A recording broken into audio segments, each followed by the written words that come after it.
ख्वाब या हकीकत है या मेरा नसीब है, चाहता हूँ मैं जिसको वो मेरे करीब है। म्यूज़िक की बाउंड्री है या वो कभी ख़त्म हो सकता है।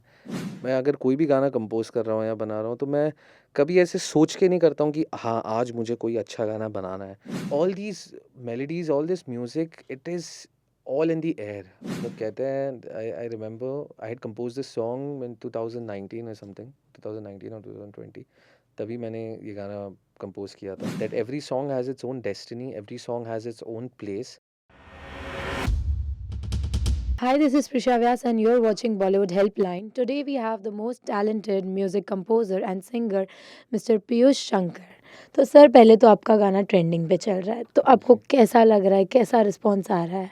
रिस्पॉन्स तो बहुत ही अमेजिंग है and I think it's a very I am very overwhelmed actually. बहुत ही स्पेशल फीलिंग है एंड बहुत इतना अच्छा लग रहा है दैट लोगों को इतना गाना पसंद आ रहा है and it's been trending all over India and so बहुत अच्छी फीलिंग है। I am really excited and really happy that लोगों को ये गाना बहुत पसंद आ रहा है in every way.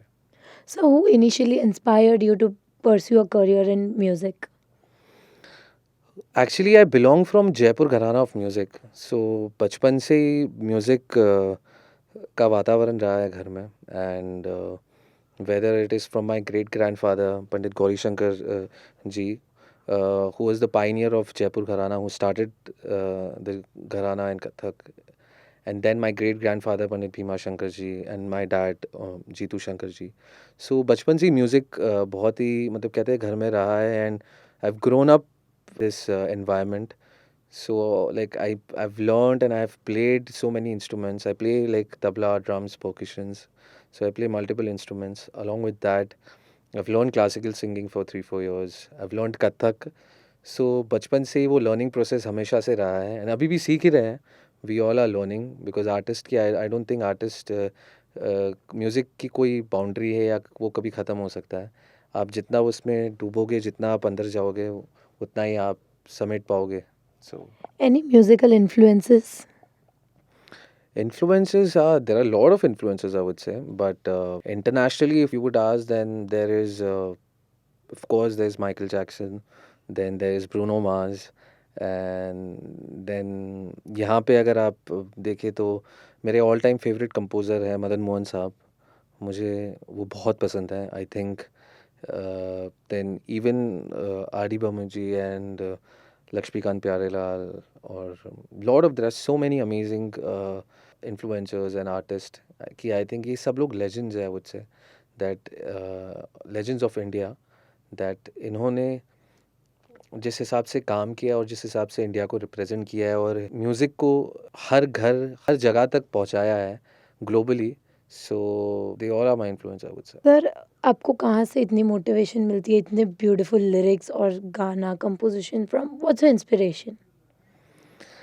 Inspiration has been I don't know but कभी मैंने इस चीज़ के बारे में ऐसे सोचा नहीं ज़िंदगी में। बहुत सारे there are so many things मतलब कहते हैं ना कि मैं अगर कोई भी गाना कंपोज़ कर रहा हूँ या बना रहा हूँ तो मैं कभी ऐसे सोच के नहीं करता हूँ कि हाँ, आज मुझे कोई अच्छा गाना बनाना है या आज मैं कोई एक सुपर हिट गाना ही बना दूँगा। It doesn't work like that. मतलब आधे से ज़्यादा गाने मेरे तो गाड़ी में चलते समय हो जाते हैं या बाथरूम में शावर लेते समय हो जाते हैं। मतलब like because it's all creative. I mean like इसका कोई सिस्टम नहीं है या कोई इसका कोई ये नहीं है कि हाँ, आप ऐसे करेंगे तो ही आपका गाना अच्छा बन सकता है या कुछ। कभी-कभी वो एक इंस्टेंटली हो जाता है because I think all these melodies, all this music, it is all in the air. मतलब वो कहता है ना ये सब हवा में घूम रहा है। तो वो मतलब कहता है ना वो बस आपके पास आ जाता है and you just make that thing I would से। मतलब कहते हैं ना कि वो बट सबसे ज़्यादा इम्पोर्टेंट एक आर्टिस्ट में होती है कि वो रूह को कनेक्ट करे लोगों की एंड दैट मतलब कहते हैं ना वो honesty and that feel should be there in his music however artist is there. अगर वो आप में नहीं है तो आप कितना भी चाहें कितना भी कुछ कर ले वो फिर नहीं पहुंच पाएगा लोगों तक जो रूह वाला म्यूजिक है। सो आई थिंक बस अगर आप आपके काम के साथ ऑनेस्ट हैं और आपके म्यूज़िक के साथ ऑनेस्ट है मेरे म्यूज़िक के बीच में कोई भी नहीं आ सकता है। अगर कोई भी है because for me that is everything, बस यही है। Can you describe your journey from your first recording to your final recording? Of the song, Yeah. oh my god, of the song, the first recording was मतलब कहते हैं, I remember I had composed this song in 2019 or something, 2019 or 2020, तभी मैंने ये गाना compose किया था, and तभी लॉकडाउन चल रहा था, आई रिमेंबर। एंड ये गाना जिस दिन बना था, then mister Rashmi Virag who has written the lyrics of the song, he is one of the top writers we have in the industry, and his collaboration with me has always been special only. So उन्होंने ये गाना लिखा, and वो first draft जो मेरे पास आज भी पड़ा हुआ है, वो फर्स्ट ड्राफ्ट से लेकर आज जो फाइनल आप लोग सुन रहे हैं, the journey has been really amazing, has been really beautiful, I would say, because कहते हैं ना कि वो सब्र का फल मीठा होता है। सो हर गाने की एक अपनी तकदीर होती है, I believe in that, that every song has its own destiny, every song has its own place. आप बस खाली अपना काम करें, आप ऑनेस्टी से उस चीज़ को, अपने काम को करते रहें, एंड आई एम श्योर कि वो अपनी जगह अपने आप बना लेती है। सो ये जर्नी जो स्टार्ट से एंड तक गाने की रही है, वो बहुत ही अमेजिंग रही है। और जब के सर की आवाज़ आई है, जब हम लोगों ने रिकॉर्ड किया, तो फिर उस वो गाना तो वो एक अलग लेवल पे चला गया था। So I am really happy about it. Sir ऐसे कुछ challenges जो आपने फेस किए हो while writing or singing this song? While writing, I think Rashmi Virag ji, he had written the song. I had composed the song, but उनका हम लोगों ने इस गाने के मतलब आई थिंक 4-5 ड्राफ्ट हम लोगों ने बनाए थे। He has written the song of this melody, on this melody, and मैंने भी इसका music, because what I wanted is that I wanted to change the sound, and I wanted to give कि 2024 के टाइम का नया sound, what is the sound of love, वो कैसे होना चाहिए। सो वो मेरा एक अप्रोच था, दैट कि वो उसकी ऑनेस्टी भी बरकरार रखे, वो उसकी फीलिंग और लिरिक्स और मेलोडी को भी इम्पोर्टेंस दे, बट उसी के साथ एक ऐसा एक नया एक थोड़ा फ्रेशनेस दे, that people become nostalgic and they feel refreshed whenever they hear the song. So यही मेरी कोशिश रही है, एंड आई एम श्योर लोगों को बहुत पसंद आ रहा है, एंड वो बहुत सराह रहे हैं। So really, Is working with T Series your biggest flex right now? या working with T Series has always been very special, I would say. काफ़ी गाने हम लोगों ने किए थे। सो इवन जो मेरा अभी लास्ट रिलीज आया था, दैट वाज भूल जा, with I did with Bhushan ji. So that song was composed what I think around 6 years बैक। 6 साल पहले वो गाना बनाया हुआ था, दैट वी डिड, बट वो गाना अभी पिछले साल that song got release as a single featuring Himansh, and this, वो गाने का भी बहुत प्यार मिला है, and that was my first collaboration with Arijit.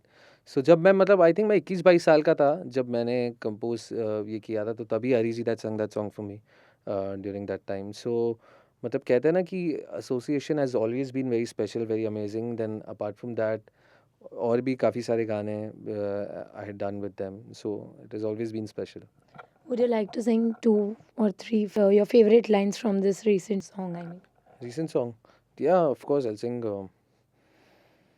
Hmm, ख्वाब या हकीकत है या मेरा नसीब है, चाहता हूँ मैं जिसको वो मेरे करीब है, देखता रहूँ मैं तुमको ऐसे ही बेवजह, जिंदगी मुझे जीने की कोई तो दो वजह, जिंदगी मुझे जीने की कोई तो दो वजह, मेरी कोशिश हर दम रहती, आंखें ये नम ना हो, दुनिया बदले तुम ना बदलना, चाहे जो कुछ भी हो, वादा हमसे करो। so beautiful, so beautiful. Thank you. Any upcoming projects? Any upcoming projects that I'm doing a song like movies? I'm doing movies. I'm doing independent music. So अभी Arijit and Shreya ji, they have sung a song for me, so that's gonna be coming for a movie. Then एक गाना है that is I'm doing, that is with राहत फ़तेह अली खान साहब, उनके साथ मैं एक गाना कर रहा हूँ. So that collaboration is really special. I'm looking forward to it. That will be a first collaboration and वो गाना भी I'm sure आप सब लोगों को बहुत पसंद आएगा. So वो है. Then there are also other movies which is going on. A lot of things are happening. Then apart from that, I'm also doing my independent music, which I'm working on. So I'm working on some classical and fusion tracks, जो मैं लेके आने वाला हूँ through my independent space. So yeah, I'm looking forward to it. Lastly आप हमारे audience को कुछ कहना चाहेंगे?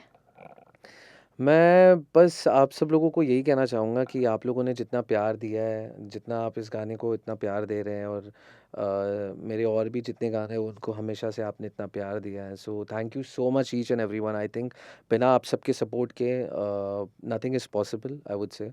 एंड ऐसी ओरिजिनल म्यूज़िक और अच्छे म्यूज़िक को आगे बढ़ाते जाइए. एंड वादा हमसे करो, ट्यून इन कीजिए from the movie Savi, and I have also sung two versions in the movie. That's the reprise and the sad version. That's there on the T Series YouTube channel. So please hear that as well, and I'm sure you guys will love it. Thank you. Thank you.